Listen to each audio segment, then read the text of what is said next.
you. And with your spirit. A reading from the Holy Gospel according to Saint Luke.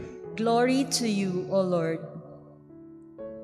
Jesus said to the people in the synagogue at Nazareth, Amen, I say to you, no prophet is accepted in his own native place.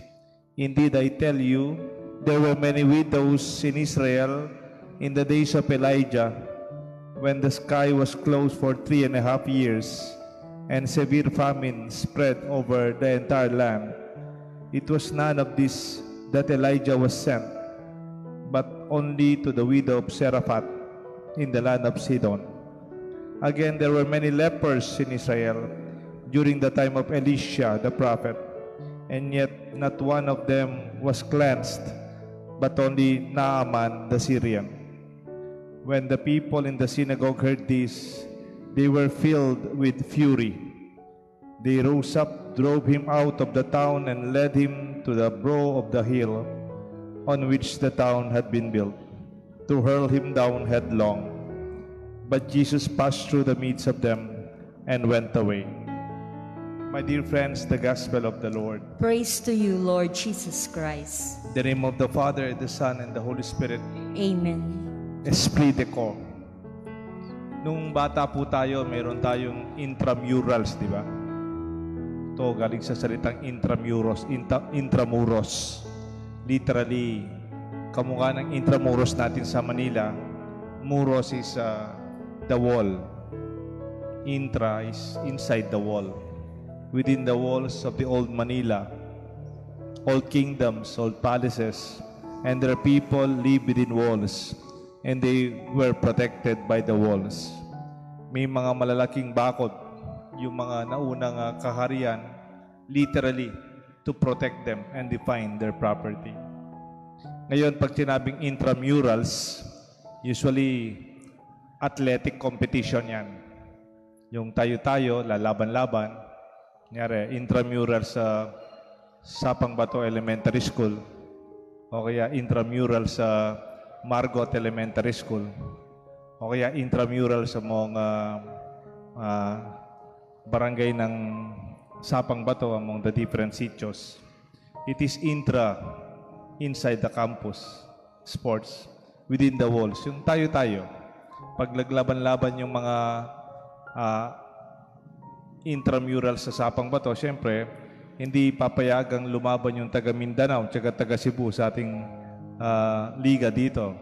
Kasi sa ating liga yon, sa ating labanan yon, sa ating sports yon. The community of the campus would compete one against the other.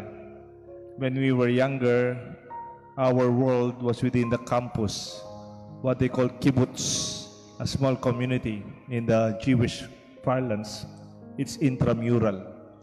Noong bata tayo, sanay tayo sa ganyan. Hanggang ngayon naman, yung mga liga-liga among themselves, among ourselves. Pero nakakalungkot, the extreme effect of intramurals, yung ating samahan sa loob ng isang pader, yung what defines our identity, is when your classmates, your schoolmates, your friends, your kabaryo, your kasitso, your kaskwelahan can become your opponent beyond the game. Yung tapos na yung laban, mayroon pa kayong labanan. Tapos na yung laro. Pwede kayong mag-away, magsamaan ng loob, pwede kayong magalit sa bawat isa. It defeats the purpose, isn't it? Kaya may intramurals para yung friendship will develop, camaraderie, and even esprit de corps, that we support each other even when we lose or even when we win with humility. When we compete against one another exclusively, tayo-tayo. Kaya lang pag tayo-tayo, ang malungkot, tapos na yung laban, naglaban-laban pa tayo. When you compete one another beyond the game, it can be inward-looking, possibly quite myopic. Yung myopic po, yung makitid yung pagtingin. Yung myopic, kamukha ng yung kabayo, tapos meron siyang nakatakip yung mata niya, yung nakikita niya lang yung diretso. Ang tawag doon, myopic perspective. there can be a fixation of your perspective. In fighting, we see ourselves as enemy and we don't appreciate each other. Itong nangyari kay Jesus. Hindi naman iba si Jesus sa kanila. Siguro magaling si Jesus, nangangaral. Maganda yung kanyang misyon. May sinasabi siya, medyo masakit, pero hindi siya matanggap. Tinuring siyang kalaban. Hindi matanggap ang kanyang mensahe. Tinutulak siya. Gusto niya patayin eh. Tinutulak siya dun sa may bangin ng kanilang lugar. But Jesus walked through them. Hindi niya po pinatulan ang ganitong intramurals.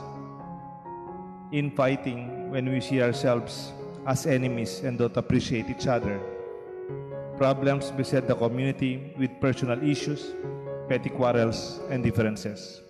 Kung minsan tignan mo yung kalaban mo, kapitbahay mo, kasityo mo, kaibigan mo, kasama mo sa simbahan, kasama mo sa organisasyon, minsan kamag-anak mo, minsan pamilya mo, kapatid mo, kung minsan tayo-tayo sa simbahan.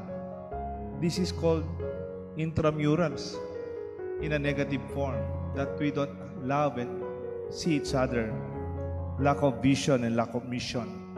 Pag nagiging myopic ang pagtingin natin sa ating sarili, naway maging mas malawak ang pagtingin natin. Hindi naman iba yan. Kapatid mo yan. Kabaryo natin yan. Kasama natin sa simbahan yan. Pareho tayong bininyagan. Ang mas kalaban natin dapat yung hindi naniniwala sa Diyos. O kaya yung mga kalaban ng mga taong pumapatay ng Kristiyano, gano'n. Or people who are against our faith. We share the same faith. We share the same baryo. We share the same parish. Alam niyo po, Sapang Bato, isa sa mga pinakamalit na parokya. Kasi 2 barangay lang. 3 pala. Barangay Sapang Bato at Barangay Margot. Meron pang isang malaking barangay, Barangay Clark. Pero nung maliit po ako, lumaki po ako sa isang malaking parokya. Yung parokya ng San Jose, Florida Blanca. Alam niyo po ilang barangay ang Florida Blanca nung maliit ako? Nagmimisa kami, simba kami. 36 na barangay. You see how big that parish is? Siguro you can mention other big parishes. Lubao is another big one. More than 30 barangays. Bakit kaya tayo? Dahil malit lang yung parokya natin, ito lang yung mundo natin. Kung minsan nagiging masikip, hindi natin nakikita yung halaga ng bawat isa. You might become myopic and we don't see, pare-pareho lang naman tayo, magkakapatid, magkakabaryo, papamilya. The sight and vision can be blocked by pride, like the first reading. They could not accept. There are widows in Israel that they were not healed because of their pride.